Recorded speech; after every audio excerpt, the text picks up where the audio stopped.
இழுக்கப்பட்டு சிக்குண்டு சோதிக்கப்படுகிறான்.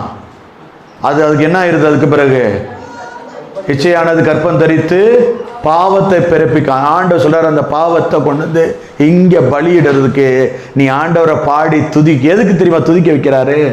எதுக்கு ஆர்ப்பரிக்க வைக்கிறார் தெரியுமா? நீ ஆடி பாடி துதிக்கும் பொழுது, ஆண்டவரே என் பாவத்தை இன்னைக்கு சாகிறதுக்காக நான் துதிக்கிறேன்னு சொல்லி நீங்க ஆர்ப்பரித்து துதிச்சிங்கன்னா உங்க வாழ்க்கையில ஒரு பெரிய மாற்றத்தை கற்றுக்கொண்டு.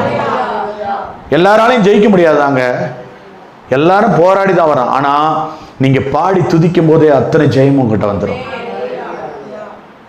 நம்ம நினைக்கிறோம் நம்ம வசனம் தான் நமக்கு கொடுக்குறார். ஆண்டவர் உங்களோட பேசுறாரு. ஆனா நீங்க ஆண்டவருக்கு செய்ய வேண்டியது, நீங்க பலி செலுத்த வேண்டியது.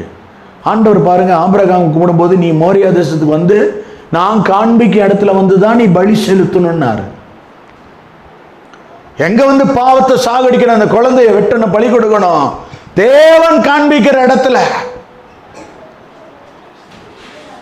அது பாவமா பிறந்தா கர்த்தர் சொல்றாரு, அதை நான் நீதியா மாற்றுவேன்.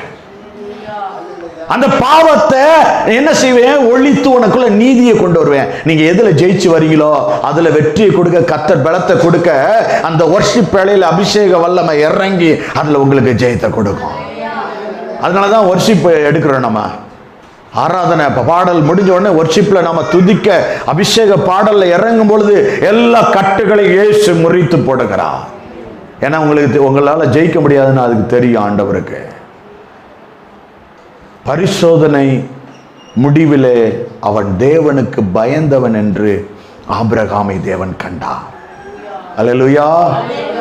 தேவன் நோக்கத்தை அவன் தவற விடலையே. அவன் தேவன் நோக்கத்தை தவற விடலை. தேவனுடைய சித்தத்தை நிறைவேற்ற வந்தான். நீங்க தேவ சித்தத்தை நிறைவேற்றுறவங்களா?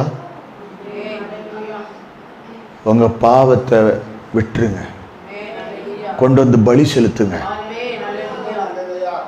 உங்களையும் அப்பாவுக்கு நடுவில் ஒரு சீரியல் உள்ள நிக்குது, ஒரு சினிமா நிக்குது, அதெல்லாம் சாகணும்.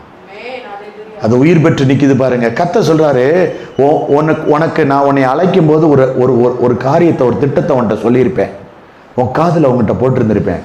நான் அந்த திட்டத்தின்படி தான் உன்னை தேர்ந்தெடுத்திருக்கேன், வேறு பிரிச்சிருக்கேன், அழைச்சிருக்கேன்னு. இன்னைக்கு கர்த்தர் சொல்றாங்க, அந்த திட்டம் திரும்ப நிறைவேறணும். ஆபிரகாம தேவன் ஆதியாகமம் 12ஆம் அதிகாரத்துல தன் தேசத்தை, இனத்தையும், சகலத்தையும் விட்டு வெளியே வான்னு கூப்பிட்டாரு. கூட்டிட்டு வந்தோடனே சொன்னார், நான் உன்னை பெரிய ஜாதி ஆக்குவேன், நான் உன்னை ஆசீர்வதிப்பேன்.